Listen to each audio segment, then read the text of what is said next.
జిల్లా చిన్నశంకరంపేట మండలం బీచాపల్లి రైల్వే స్టేషన్లో ప్రయాణికుడు ప్రమాదవశాత్తు కింద పడ్డాడు.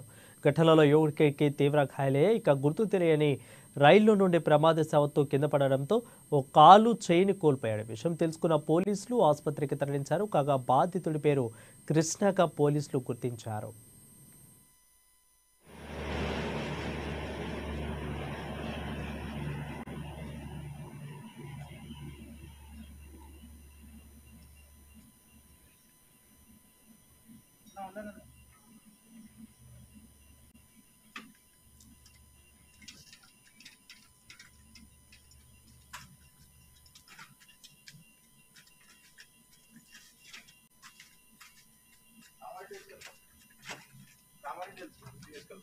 ఒక్క రెండు నిమిషాలు స్టేషన్కి వచ్చి పోండి.